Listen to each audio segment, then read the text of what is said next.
kapatid, alam nyo ba na sa Biblia na ito, nakasaad mismo sa unang Korinto, Kapitulo 1, versikulo 18, na ang krus po ay kapangyarihan ni Kristo. Oh Kaya my! mga demonyo, takot na takot. Ganun? Kaya ito sila, takot na takot. Oh no!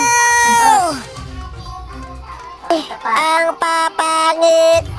ito, Ano ba yan? ito. At madami pang iba.